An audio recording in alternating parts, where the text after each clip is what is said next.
Velkommen til endnu en udgave af Svane og Møllenberg her fra Christiansborg, hvor vi jo er udsendt i anledning af folketingsvalget. Ja. Hvordan går det med det? Jamen det går jo rigtig godt, men som I næsten kan fornemme, så er der jo ret stille her, fordi politikerne, de er jo draget afsted. De er taget ud i deres valgkredse. Der er enkelte, der er herinde. Hvert parti har nogle centrale ministre, eller centrale politikere, alt efter hvad man nu har været i den forgangne periode. For Socialdemokraterne, der sidder Dan Jørgensen blandt andet herinde, og ellers så er de fleste de er væk, fordi nu skal det ud i landet. Men topfolkene, de er her, og de er her og ude i landet. Og planlægger, og så skal man huske at sige, at det, der sker på Christiansborg, eller i partihovedkvartererne i øjeblikket, det er, at der sidder sådan en hel masse af sådan nogle medarbejdere, som planlægger og laver analyser og strategier og læser aviser og ser medier, overvåger medier. Og læser meningsmålinger. Og sociale medier. Og mange af dem mødes hver morgen ved 5-tiden og laver sådan en plan for, hvad skal der ske i dag, hvordan skal vi reagere på de her sager og sørge for, at det bliver distribueret ud. Det vil sige, at man har det, som man på amerikanske valgkampe kalder war rooms, hvor man ligesom sidder der og får styr på, hvad skal dagen byde på. Ja. Og i dag er det jo meget sådan tage en bestik af, hvor landede vi henne på første dagen, og ikke mindst på de der partilederrunder, som der var 2 i går aftes. Ja, der var både DR, de holdt den herinde, og TV2 holdt over på Hovedbanegården. Og jeg tror, helt samlet må man sige, at det var jo en flok meget veloplagte politikere. Det var en politiker, der talte politik. Der blev virkelig gået til stålet, og det var jeg synes, vi så en meget sådan angrebsløsen statsminister, Helle Thorning-Schmidt. Lars Løkke Rasmussen var mere i det sådan forklarende hjørne. Og så var der jo ham, som vi i hvert fald lagde meget mærke til, som måske ikke kommer i Folketinget, men som i hvert fald man kan nyde de næste par uger, det er Kristendemokraternes Stig Grenov, som de står jo meget, meget svagt. Altså, de står knap til 1 procentpoint af stemmerne, men han spillede sin chance. De tror på det, om man så må sige. De tror på det. Men det der måske, udover at det var meget politik, og meget lidt sådan noget det der mundhuggeri, som de tit bliver kritiseret for, så synes jeg, det er vigtigt at blive mærke, eller kigge på, om man kunne aflæse nogle strategier hos politikere. Og det er rigtigt, som du siger, at Thorning, hun var i offensiven. Ja. I morges mødte jeg hende over i Tivoli, og hvor vi også fik lov til at snakke lidt med hende, og hvor hun jo også sagde, jamen, vores strategi er at være offensiv hele tiden. Altså, det er også, hun ved godt, hun er bagefter, så hun skal ud og angribe. Hvor at Løkke, som også var i Tivoli i morges, han er mere på den der rolig. Han skal sådan udstråle tilbagelænethed, ro, og ikke for meget. Han ved godt, at han kan virke meget bister, hvis han bliver for aggressiv. Det samme egentlig, synes jeg var sjovt, hvis du kigger sådan rundt på sådan som Anders Samuelsen, Liberal Alliance. Det er ingen hemmelighed, at det han er allermest angst for, det er at blive den der kategoriseret som sådan en ultraliberal ulv, der vil komme og æde velfærdsstaten. Så han er også blevet sådan helt utroligt blid, sådan et lam, og skal bare sådan, og de har også det problem i Liberal Alliance, at de ved godt, de ikke appellerer særlig godt til kvindelige vælgere, og så på den måde skal der heller ikke være for aggressiv. En Søren Pape, som omvendt skal være meget aggressiv, fordi ellers så, for han, hvis han overhovedet skal have en chance fra de konservative. Og så kan man sådan aflæse hele vejen igennem deres strategier allerede på den første aften. Og Johanne Schmidt-Nielsen, som jo fra Enhedslisten, som jo altså dels er meget, meget glad for, at valget kommer nu, fordi det giver hende lejlighed til at være med, men som jo også, hun kører sådan en dobbeltstrategi. Hun både angriber de blå meget markant, og også angriber Helle Thorning-Schmidt, og samtidig hele tiden når at sige, jeg vil alligevel hellere have dig som statsminister, selvom jeg er uenig. Hvor SF's Pia Olsen Dyhr går mere efter Socialdemokraterne, hvad der er til at irritere dem en del. Og så har vi alternativet, Uffe Elbæk.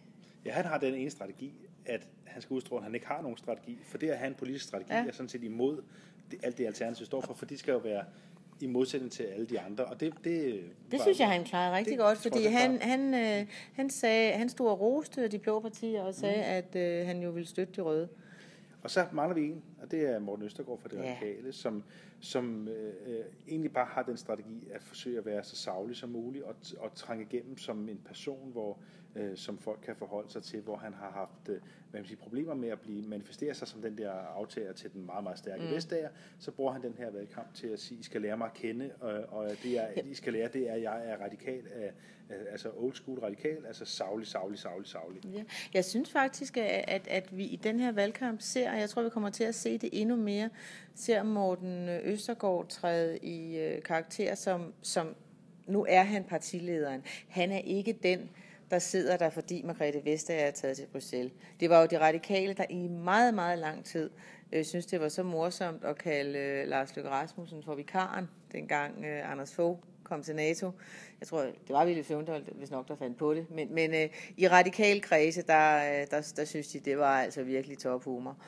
Og han har lidt af lidt det samme, men jeg synes faktisk, at både her lige op til valgudskrivelsen, og også i de debatter i går, ser man, at han træder ind i sit eget rum, og han siger de ting, som selvfølgelig er radikale, men samtidig så står S og R jo meget mere sammen.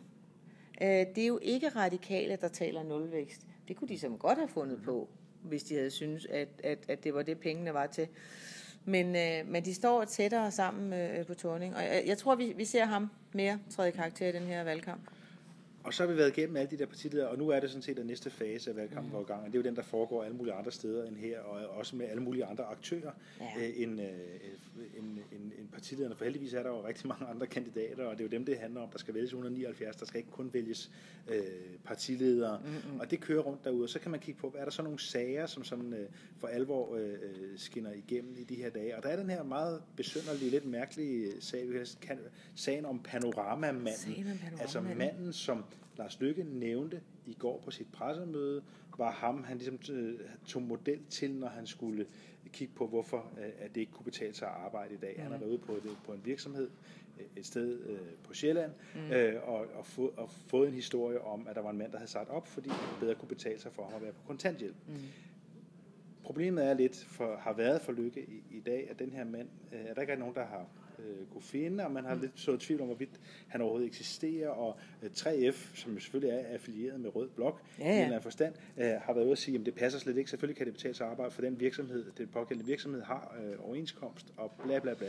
Nu er det så man kan sige, blevet dokumenteret af virksomheden selv, at det er dem, der har fortalt Løkke det, så i hvert fald ikke, han ikke fortalt noget videre med det, men vi har stadigvæk den der stående, og det eksploderer lige i de her timer på de sociale medier med særligt med venstrefolk, der synes, det er helt urimeligt, at Løkke bliver afkrævet de her forklaringer, og samtidig eksploderer det med socialdemokrater og venstrefløjsfolk, som siger, det er utroligt, at han lyver om det her, og sådan noget. Og så vi er altså også over i det, godt ved, at vi var lidt euforiske omkring, at nu handler det om politik, men nu handler det altså også om panoramamænd. Ja. Jo, og det er klart, altså det Venstre, når de går ud så konsekvent, som vi ser dem lige nu på sociale medier, så er det jo for at lave damage control, altså prøve at lukke den ned og køre den over på Helle Thorning. Og det vil vi jo se. Altså spillet mellem Løkke og Thorning. Jeg tror, som vi så det i går, kan også vi se i den, der kommer en duel på søndag aften, som vi dækker, og I skal nok få vores ærlige mening om den. De skal simpelthen nok være urbane over for hinanden og tale politik, men det er jo de folk nede under, og det er jo også dem, der sidder og passer de sociale medier. Så hvis I vil have del i festen, så er det en tur derover, fordi der vil komme meget i løbet af valgkampen. Det er faktisk ret underholdende. Hvis ikke man kan finde på andet at lave, så kan man følge med i hvad der sker der, for der sker rigtig mange interessante, spændende ting. De to statsministerkandidaters dag i dag er sådan set også lidt sjovt, fordi udover at de jo allerede i går var ude at dele, den ene var ude at dele roser ud, den anden var ude at dele brochurer ud, man kan selv gætte, hvem der skulle dele hvad ud, og så Dansk Folkeparti selvfølgelig, som de altid gør, ud at dele flæskesvær ud. Ikke? Den danskeste af alle roser, det er den, som de er ude og dele ud. Og sådan er det, og det er på en måde meget konventionel valgkamp, og den har de altså fortsat i dag. De begge to startede med at være i Godmorgen Danmark-studiet over i Tivoli, og så videre ud på virksomhedsbesøg, og ud og uddele flere roser og flere brochurer. Og så er der lige den finte, at den er du glædet dig til. Lars Løkke Rasmussen, han skal i aften ud og løbe med dem, der har lyst. Altså, som i motionsløb. Og det foregår op i Søllerød, hvor Venstre har deres partihovedkvarter. Og så har jeg hørt nogen i dag muntre sig. Man er meget velkommen til at komme med. At Helle Thorning har været på besøg på Carlsberg. Og de har så muntret sig over, at det er næsten den omvendte verden. Hvordan mener du egentlig at det er Lars Løkke ud at løbe, det er Helle Thorning, der er på ølfabrik. Er der nogen, der synes, det er sjovt? Jeg forstår overhovedet ikke, hvorfor det er. Men i hvert fald så man kan være ret sikker på, at der er nogen i Venstre i øjeblikket, der gør nogle krumspring for at finde ud af, hvordan får man Lars Løkke til at se bedst muligt ud i løbetøj. Og det er måske aftens store spørgsmål. Hvad har han på? Hvor tæt siddende er det her løbetøj. Vi kender jo hans forgænger, Anders Fogh, som jo elskede at løbe, og især elskede at løbe fra nogen. Især sin sikkerhedsvagter. Ja, altså det var simpelthen en del af gamet. Han ville gerne løbe sammen med også vælgere og alle mulige, der gerne ville, men han skulle bare sikre sig, at i hvert fald han kom først over målstregen. Løkke har måske noget anderledes, mere folkelig tilgang til det at skulle ud og løbe. Men det finder vi så ud af i aften, hvor god han er til løb. Nu har vi jo set ham i cykeltøj, og lad os sige det, cykeltøj er jo også relativt tætsiddende. Jeg kan jo meddele, at efter den her løbetur, så er der vand og frugt. Og det er også noget meget, meget nyt, fordi normalt, når man har været og besøgt Venstre i Søllerød, så har der været en god frokost eller lidt mad nede på krogen. Så har det ikke kun været vand og frugt? Nej, det har det ikke. Jeg synes også, det er vigtigt at pointere, at når vi nu taler om det her, og også taler om hans tøj, så manifesterer det jo faktisk også, at det ikke længere er sådan, at sådan nogen som også kun taler om kvindelige politikers måde at se ud på og sådan noget. Så på en måde, så træder vi et stort skridt for ligestilling. Det var simpelthen en fuldstændig fantastisk afslutning. Skal vi ikke bare sige, at vi vender tilbage? Ja. Tak her fra Svane. Og Møllenberg.